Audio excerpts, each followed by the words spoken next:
Saludamos a nuestros amigos de YouTube que nos siguen también a través de este canal, Amigos en Luz, que siempre están con nosotros. Estamos en estas semanas en una serie de prédicas acerca de el esfuerzo. El esfuerzo. Esfuérzate en la gracia que es en Cristo Jesús. La primera semana, la semana antepasada, hemos visto precisamente eso, esfuérzate en la gracia. El esfuerzo es un placer. El domingo pasado vimos que el esfuerzo es indispensable. Y hoy vamos a ver la tercera parte de esfuérzate en la gracia, a la cual he intitulado El esfuerzo es gratificante. ¿Qué significa la palabra gratificante? Quiere decir que nos da un tremendo placer después de habernos esforzado. Por ejemplo, cuando nosotros tenemos un trabajo como empleados, por lo general en el mes de julio o en el mes de diciembre nos llega un dinerito extra. A ese dinerito el Estado le llama la gratificación. Es decir, es un sueldo que no tiene que ver con nuestro sueldo, sino que es algo como un regalo, como un extra, como un bonus en inglés. ¿Ya? Y eso es algo gratificante. ¿Por qué? Porque, por ejemplo, si yo gano, digamos, 2.000 soles mensuales, y en el mes de diciembre me dan mis 2.000 soles más, digamos, 1.000 soles más, que sería la gratificación, eso es algo bueno para mí, porque yo digo, tengo más ingreso, es gratificante, es satisfactorio, es bueno que yo reciba esto. Pero esa gratificación solamente se la dan a los trabajadores, no se la dan a las visitas, ¿no? Imagínate que alguien viene de visita y el jefe diga, toma tu gratificación, ¿no? Eso no existe.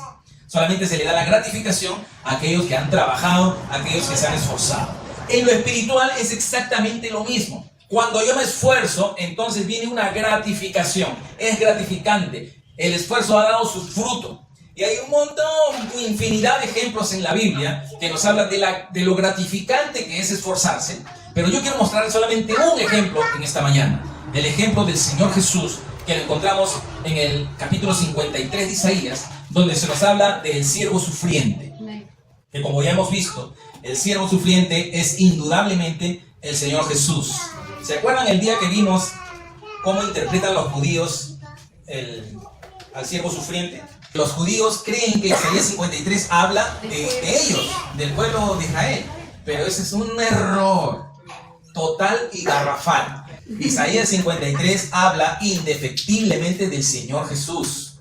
Habla del sacrificio de Cristo en la cruz del Calvario, cientos de años antes de que suceda. Porque Isaías vivió 760 años antes de Cristo. Así que 760 años antes de que el Señor Jesús naciera de la Virgen María, Isaías profetiza lo que había de pasar. Que el Cristo iba a ser un siervo sufriente. ¿Ya? El Mesías iba a ser un siervo sufriente. Y ellos piensan que en este caso el Mesías es el pueblo de Israel. Totalmente mal.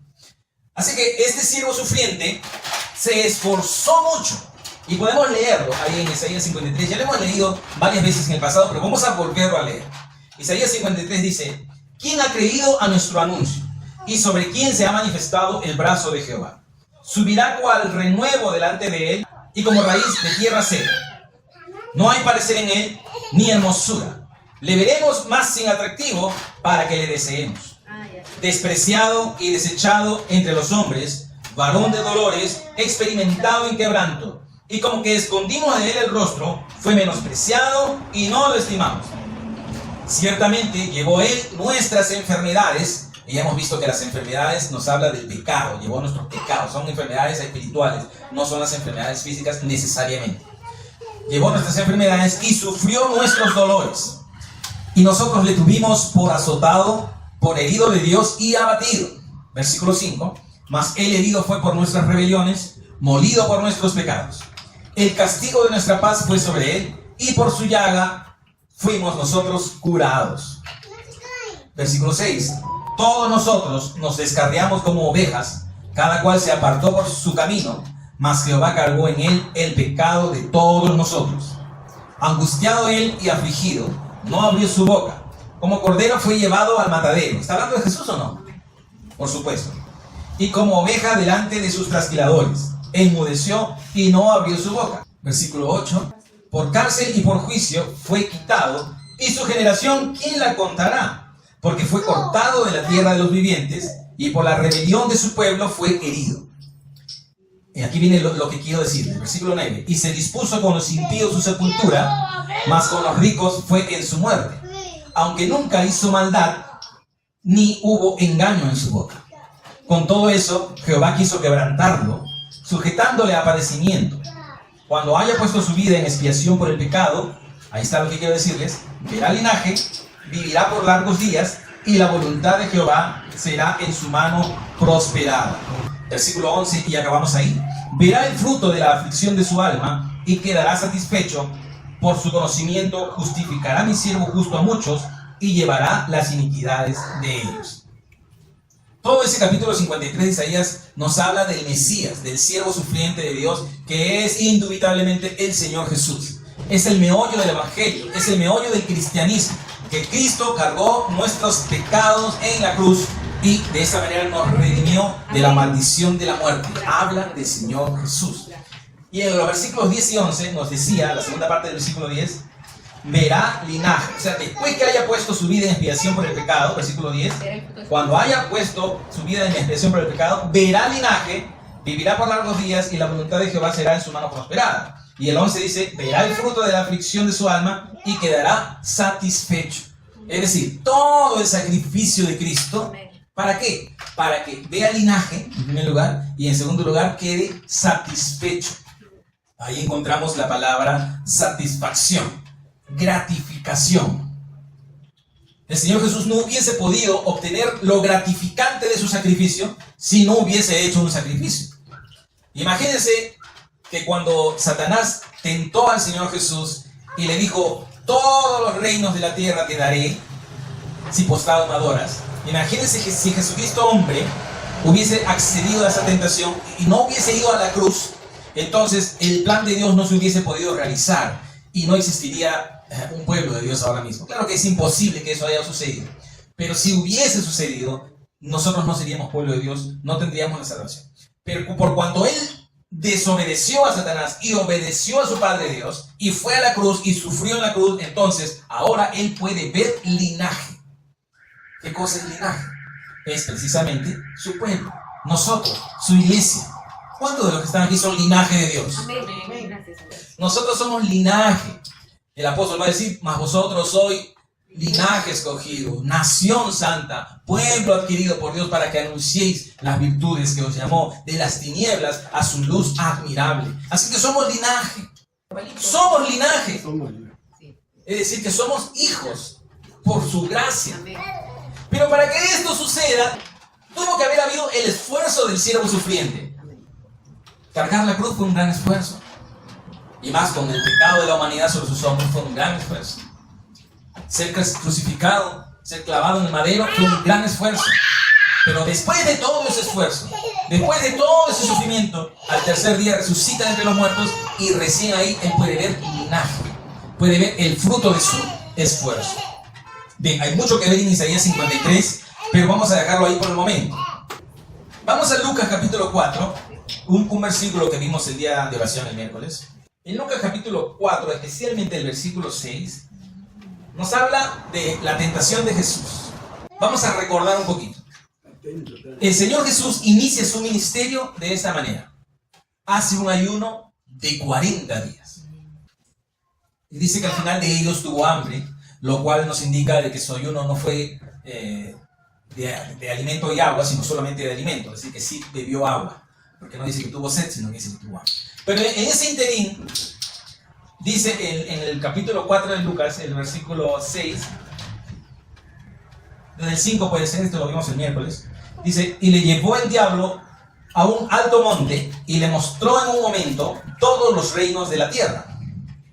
Ahora, imagínense cómo es esto. ¿Cómo es eso de que el diablo le muestra en un monte alto todos los reinos de la tierra? ¿De un monte se puede ver todos los reinos de la tierra? Imposible. La vista no alcanza. ¿Cómo se lo mostró? No lo sabemos. Quizá proyectó un holograma en el aire o llevó una pantalla así como la que tenemos aquí. Qué sé yo, pero le mostró todos los reinos de la tierra. Versículo 6. Y le dijo el diablo, a ti te daré toda esta potestad y la gloria de ellos, porque a mí me ha sido entregada y a quien quiero la doy. Y aquí hay algo que nos llama poderosamente la atención. Dice el diablo, le dice Satanás, le dice a Jesús, si te postras y me adoras, te daré todos estos reinos, porque toda esta potestad a mí me ha sido dada. La pregunta es, ¿quién le dio a Satanás esta potestad? No puede ser posible que Dios le haya entregado la autoridad a Satanás. No. De hecho, nadie se la entregó deliberadamente, sino que él la tomó con argucias, con engaños, la robó. Cuando Dios creó al hombre, a Adán y a su pareja Eva, Dios le entregó a estos toda potestad, toda autoridad, todo en la tierra estaba bajo el dominio del hombre. Pero dice la Escritura, nos enseña la Biblia, que Satanás perdió la autoridad.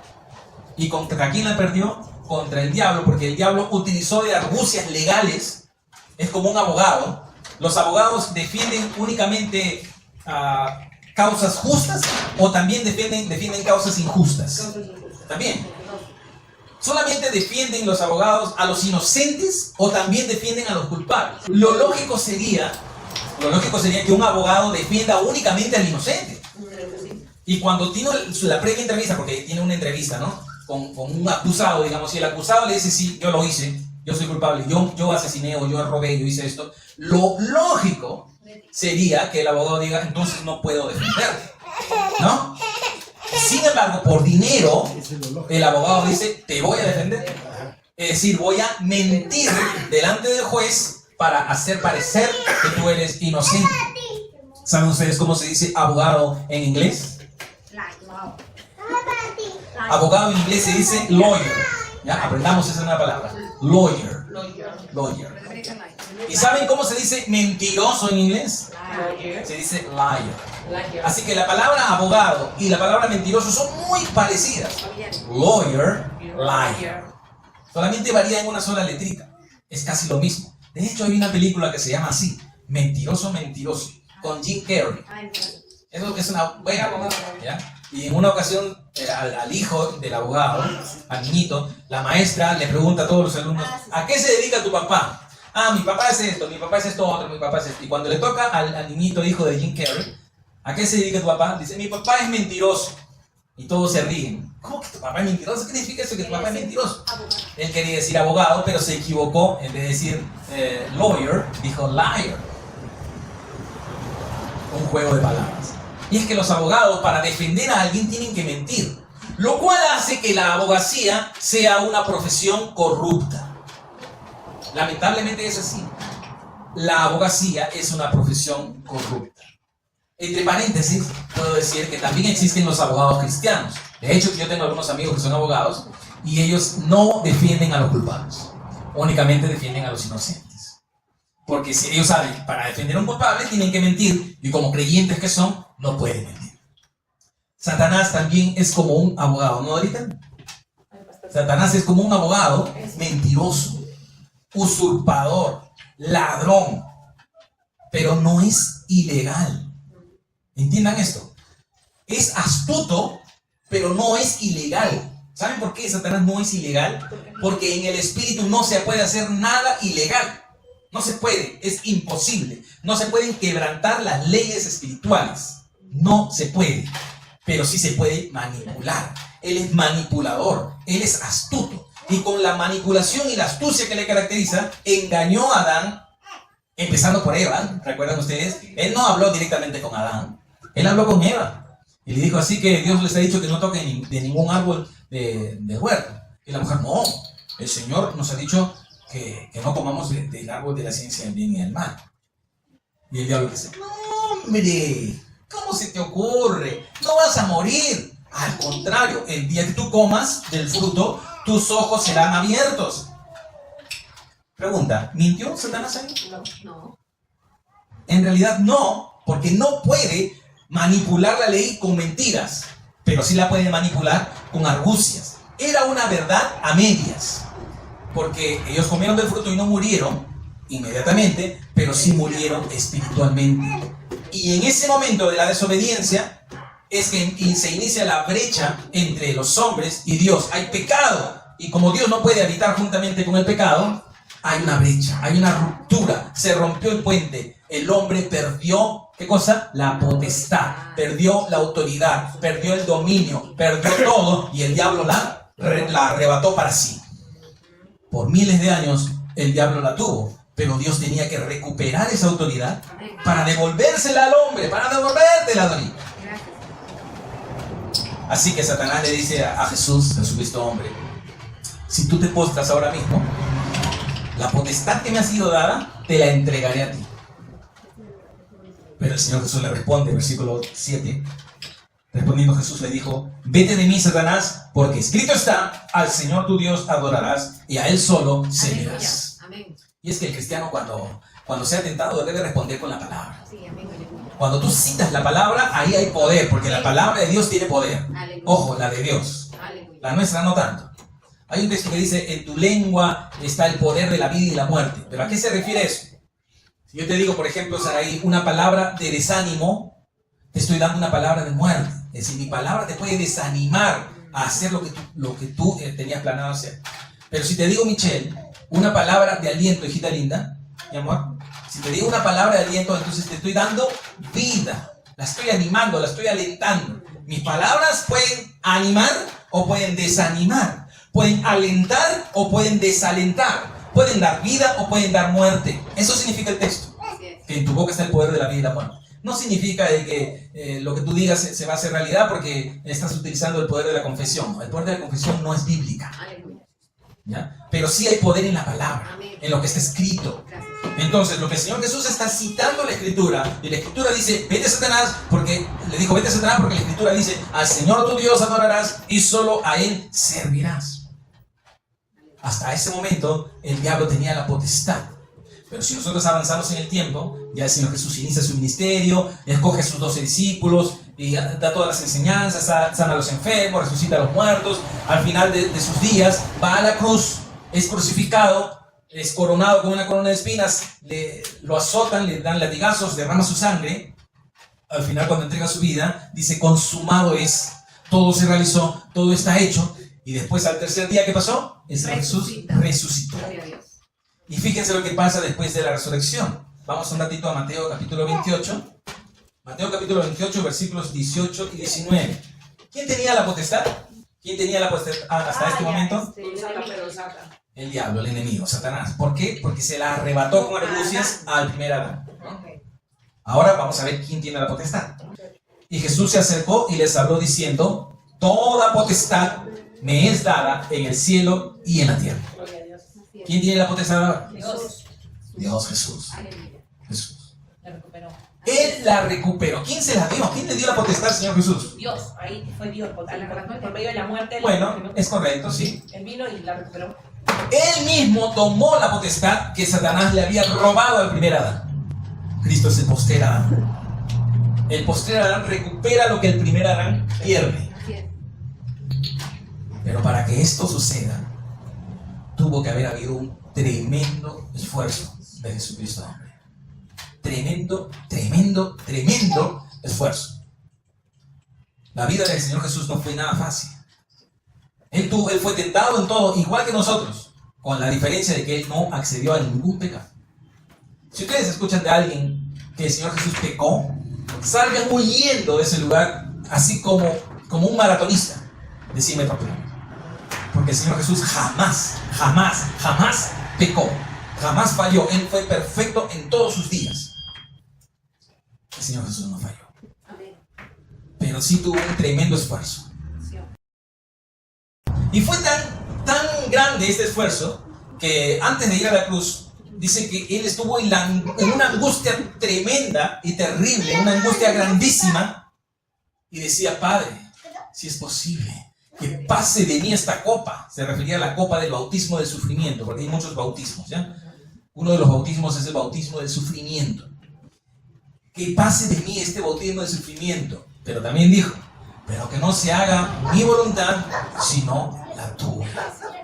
Y el Padre desde el cielo, sí, yo quiero que esto suceda en tu vida. Eso leíamos en el 53 de Isaías. Con todo eso, Jehová quiso quebrantarlo. Entonces, cuando el Señor Jesús ora y le dice, Padre, si es posible que pase de mí esta copa del dolor, que pase, pero que no sea mi voluntad sino la tuya, yo imagino a Dios el Padre de su trono del cielo diciendo, pues mi voluntad es que tú seas quebrantado. Y así fue. El Señor Jesús fue quebrantado. Y a partir de ahí, ahora sí Él dice, toda potestad me es dada en el cielo y en la tierra. Y ahí el Señor Jesús puede ver linaje, puede ver la recompensa. De ahí el Señor puede ver la gratificación. Porque el esfuerzo es gratificante. Si tú tienes una casa toda desordenada, cochina, sucia, llena de polvo, que todo está por los suelos, todo tirado, todo desordenado, y tú llegas después de haber trabajado 10 horas en la calle, digamos, llegas, metes la llave, abres la puerta y te encuentras con ese cuadro, todo tirado, todo desordenado, todo sucio. Tienes dos opciones.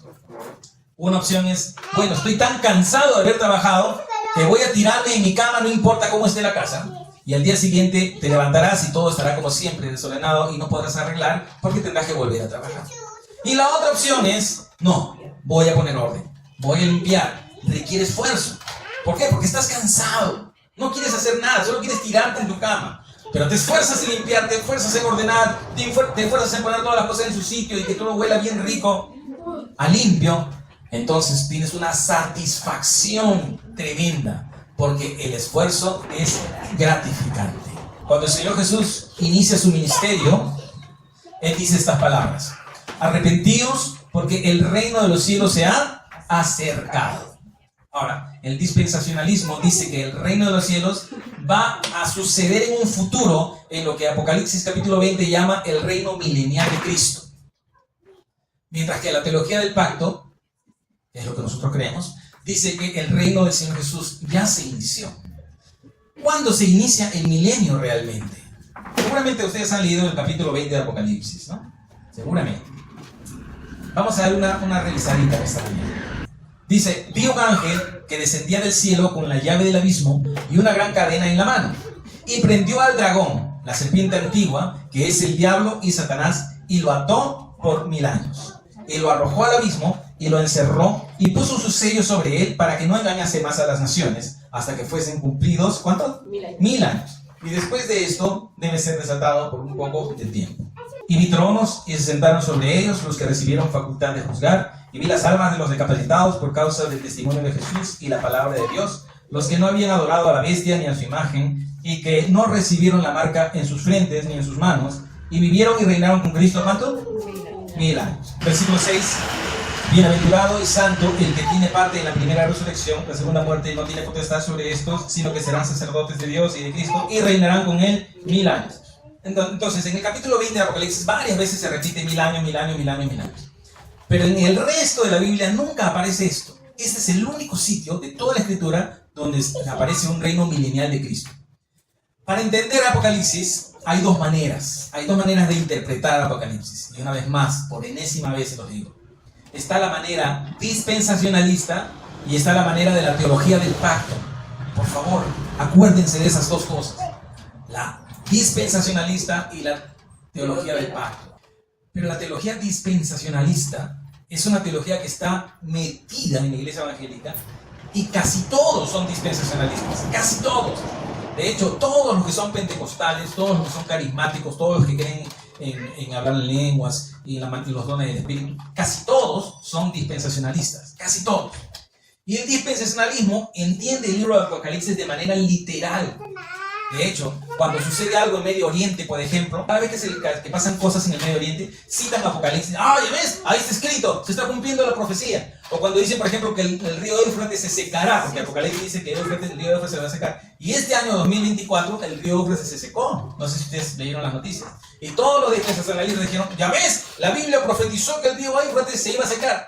Pero es que Apocalipsis no es un libro literal.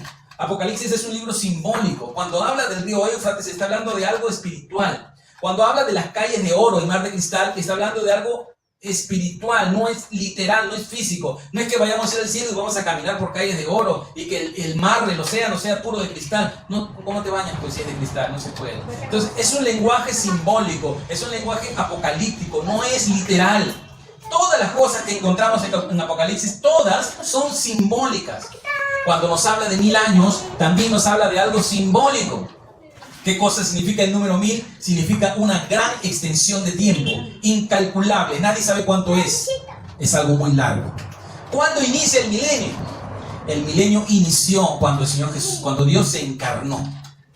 Indiscutiblemente grande es el misterio de la piedad, dice el apóstol, que Dios fue manifestado en carne.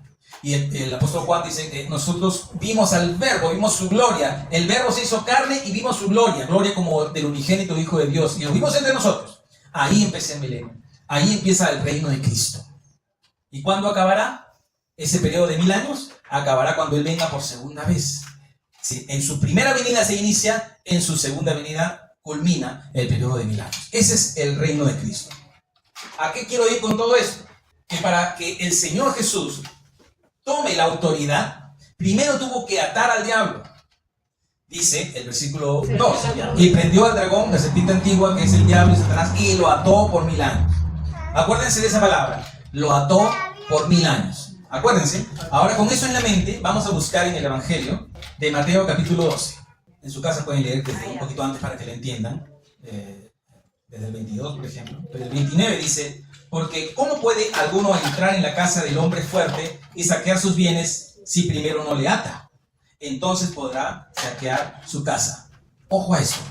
Este texto es uno de los peores entendidos en toda la iglesia cristiana. De los peores. ¿Por qué? Porque la iglesia cristiana, la iglesia evangélica, la iglesia dispensacionalista dice: acá está escrito, hay que atar al diablo. Entonces yo vengo y digo: Satanás, en el nombre de Jesús, te ato. Pero déjame decirte, iglesia, con todo respeto, tú no puedes atar a Satanás. De hecho, él ya está atado. Cristo lo ató por 1000 años. Es decir, desde que Cristo vino en su ministerio, que caminó entre nosotros, hasta que venga por segunda vez, Satanás está atado. ¿Pero en qué sentido está atado? Está atado en el sentido de que no puede levantar a los pueblos para que se levanten en contra de Dios. Porque si él pudiera hacer esto, reuniría a los pueblos y los pueblos pelearían contra Dios. Pero no puede, porque está atado. Esto lo va a hacer cuando acabe el milenio, es decir, cuando Cristo venga por segunda vez y hará guerra contra Dios, y por supuesto perderá, porque el Señor nunca perdió una batalla ni lo hará. Esta es escatología un poquito más avanzada. Lo que quiero decirles es que el Señor Jesús lo ató. Nosotros ya no podemos andar por ahí atando diablos. No, Dios no nos ha llamado a atar diablos. Dios nos ha llamado a someternos a Dios. Someteos pues a Dios, resistid al diablo y Él huirá de vosotros. Así que el Señor Jesús vino, ató al diablo. El diablo ya no puede levantar a las naciones en contra de Dios.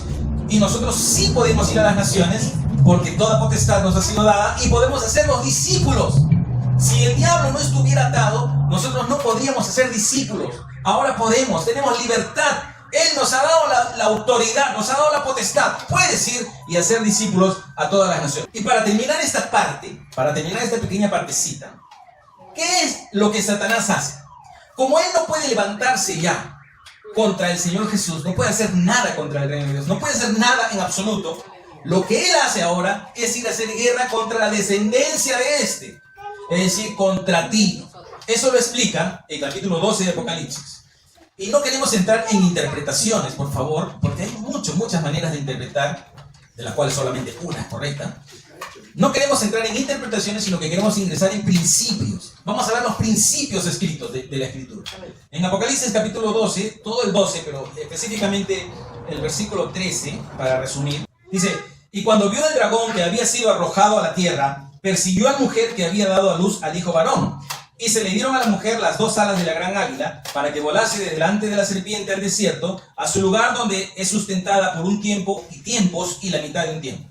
Y la serpiente arrojó de su boca tras la mujer agua como un río, para que fuese arrastrada por el río. ¿Se acuerdan ese texto donde dice que el diablo viene como un río con nosotros, pero que el Señor levantará bandera?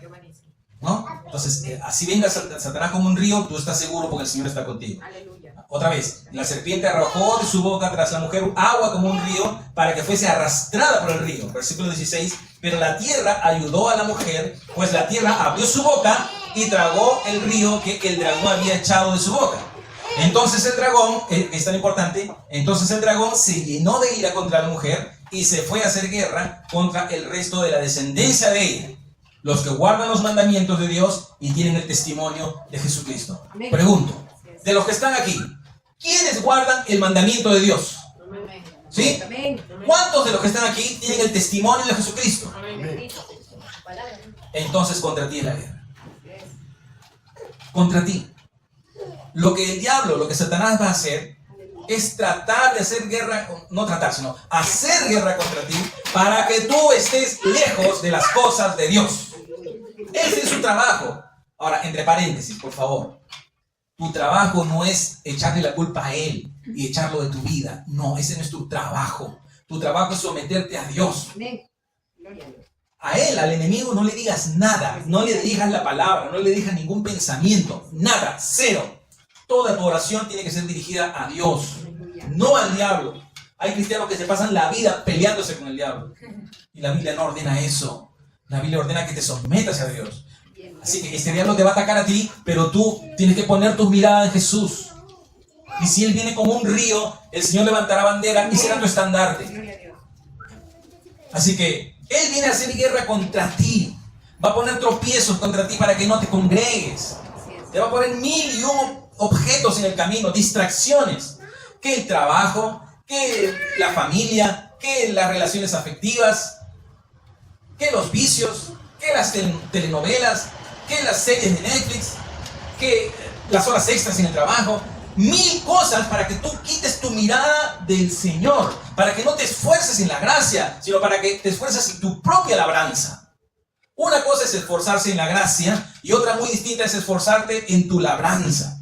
El Señor Jesús dice, busca primeramente el reino de Dios y su justicia y todas las cosas vendrán por añadidura. Él no dice busca las añadiduras y si te queda un poco de tiempo busca el reino. Es al revés, es busca primero el reino. Pero ahí el diablo siempre va a estar haciendo guerra contra ti porque tú eres la descendencia, tú eres el linaje. El Señor Jesús dio su vida y después de su sacrificio dio linaje, pero ese linaje siempre va a ser tentado. El ladrón siempre va a intentar sin tregua alguna robarte todo lo que el Señor tiene para ti, tal cual lo hizo con Adán, porque así como le robó a Adán, también te quiere robar a ti. Por eso, por ejemplo, si tú estás en unión libre, cásate. Si tú estás en unión libre, cásate. Porque si no lo haces, ahí viene el ladrón para acusarte, para robarte, para quitarte todas las bendiciones que Dios tiene para ti. Si no te has bautizado, bautízate. Porque el que creyere y fue bautizado será salvo. ¿Qué quiere decir esto? ¿Que el bautismo nos salva? No, Jesús nos salva, pero el bautismo representa que eres salvo. Si no te has bautizado, bautízate. Si estás reteniendo en lo económico, si estás reteniendo cosas en lo económico, conviértete en un dador. Vamos a buscar el Proverbio 11 para lo que acabo de decir. El Proverbio capítulo 11 es un principio de Dios. Y cuando vemos principios en la Biblia tenemos que abrir bien los ojos. Proverbio 11, 24. Hay quienes reparten y les es añadido más. Y hay quienes retienen más de lo que es justo, pero vienen a pobreza. El alma generosa será prosperada, y el que saciare, él también será saciado. En esta iglesia no hablamos mucho de lo que es ofrendar, lo que es dar para las cosas del reino. Casi nunca tocamos ese tema, casi nunca. Pero es un principio. Dice, el alma generosa será prosperada. Y el verso 24 decía, hay quienes reparten y les es añadido más, y hay quienes retienen más de lo que es justo, pero vienen a pobreza. Entonces, ¿en tu vida hay pobreza? Quizá estás siendo un retenedor. Y no tienes que ser un retenedor, sino que tienes que ser un dador. Entonces, si estás en unión libre, cásate. Si no te has bautizado, bautízate. Si estás reteniendo, reparte. Sé un dador. O de repente estás en inmundicia. Si estás en inmundicia, ¿qué cosa es inmundicia? Suciedad. Por ejemplo, váyate, claro. Imagínense, por ejemplo, un muchacho de 14 años, 15 años, que se va a jugar pelota. Y estando jugando pelota se revuelca en el piso, se cae, lo patean, tú también. Y suda un montón, se ensucia el polo, el short. Lo normal, ¿no? Cuando él regresa a su casa, ¿cómo está ese muchacho? Nadie quiere ni siquiera acercar, ¿no? Apesta, está sucio, está inmundo. Si tú estás inmundo, como decía Saraí, entonces pues báñate. Fíjate, este es uno de los últimos versículos. En 2 Corintios 6, 17. Por lo cual, salid de en medio de ellos y apartaos, dice el Señor, y no toquéis lo inmundo, y yo os recibiré. Otra vez, y no toquéis lo inmundo, y yo os recibiré. Y seré para vosotros por padre, y vosotros me seréis hijos e hijas, dice el Señor Todopoderoso. Así que, amados, puesto que tenemos tales promesas, limpiémonos de toda contaminación, ¿de qué? De carne y de espíritu, perfeccionando la santidad en el temor de Dios. Si tú estás en inmundicia, entonces perfecciónate en la santidad. ¿Qué haces en inmundicia? ¿Qué haces en pecado? Bueno, acá no hay muchos jóvenes, adolescentes, pero en YouTube sí. ¿Qué haces en pornografías? ¿Qué haces en cosas que te apartan de Dios? ¿Qué haces en pecados ocultos que solamente tú conoces? Apártate de eso, apártate del pecado, busca la santidad. Amados, la santidad no es aburrida. A veces, sobre todo cuando se es joven, qué aburrido ser santo, se dice. Pero no, la santidad no es aburrida. Al contrario, la santidad es agradable. Si alguno es santo, dice Apocalipsis, santifíquese aún más. Y eso va a agradar a mi alma. Si tú eres santo, agradarás al alma del Señor. Y el Señor se agradará de ti y te bendecirá. No así a los inmundos. Así que, si estás en unión libre, cásate. Si no te has bautizado, bautízate. Si eres un retenedor, conviértete en un dador. Si estás en inmundicia, santifícate. Otro, si estás en un estancamiento espiritual, es decir, que no creces, pasan los años y sigues igual, de inmaduro, de pequeño, de chiquitito. Si ese es tu caso, esfuérzate en la gracia, que es lo que estamos viendo. Hijo mío, esfuérzate en la gracia que es en Cristo Jesús. Si no tienes crecimiento personal, crece en el Señor. Y si no tienes crecimiento como iglesia, y esto es importante, entonces crece como iglesia. ¿Cómo crezco como iglesia? ¿Cómo hago para que mi iglesia deje de tener 3, 4, 5 personas? ¿Cómo hago? ¿Qué se hace para tener mayor influencia en la sociedad? Para atraer a más personas para Cristo. ¿Cómo se hace eso? Vamos a ver un pequeño ejemplo en Isaías 62. Y ese es el último versículo que vamos a leer. Comenzando en el versículo 6. Sobre tus muros, oh Jerusalén, he puesto guardas, todo el día y toda la noche. No callarán jamás. Los que os acordéis de Jehová, no reposéis, ni le deis tregua, hasta que restablezca a Jerusalén y la ponga por alabanza en la tierra. Escucha, iglesia. Escucha, iglesia. ¿Tú quieres crecimiento como iglesia? Entonces no le des tregua a Dios. A Dios, sí, no le des tregua a Dios. Es decir, búscalo en todo momento. En todo momento, que no haya una brecha entre Él y tú. Cada día. No darle tregua. Señor, no te soltaré. Así como Jacob cuando peleó con el ángel, ¿no? No te soltaré si no me bendices. Así como iglesia tenemos que decirle, Señor, no te soltaré. Y pedirle también, Señor, no me sueltes. Aleluya. No me sueltes. Porque mis pies son presurosos para correr hacia el mal. Mis pies se deslizan con facilidad para hacer lo malo, pero no me sueltes, Señor. Si tú ves que estoy yendo por un camino en el cual voy a pecar, voy a ceder, voy a hacer lo malo, quítame de ese camino, quítame de esa tentación. ¿Acaso el Señor Jesús no nos enseñó en la oración del Padre Nuestro, líbranos del mal? Él nos dijo, sí, Padre, líbranos del mal, líbrame del mal. No permitas que me tropiece, no permitas que mis ojos vean lo que es injusto, no permitas que le dé lugar a la tentación en mi vida, no lo permitas, Señor. Eso es no darle tregua. Y como iglesia, esforzarnos en anunciar el Evangelio. ¿No es que el Señor dijo, toda potestad me es dada en el cielo y en la tierra? ¿No decía así Mateo 28, 18 y 19? Toda potestad me es dada en el cielo y en la tierra. ¿Y para qué? ¿Para qué? Para ser discípulos. Entonces, como iglesia, ¿quieres tener crecimiento? Haz evangelismo todos los días. Ahora, este crecimiento, Dios lo puede hacer con mucha gente. Dios lo puede hacer con poca gente, como los que somos ahora. Y Dios lo puede hacer también con una sola persona. Pero por lo menos con una. Si no hay ni uno, ya pues no se puede hacer nada. Pero aquí por lo menos hay uno. Yo estoy dispuesto. Yo estoy dispuesto a hacer la obra. Y sé que hay más de uno. Y yo creo que ese año de esfuerzo va a dar fruto gratificante. El esfuerzo solamente es gratificante cuando es constante. Cuando es todo el tiempo. Amados, esforcémonos en la gracia que es en Cristo Jesús.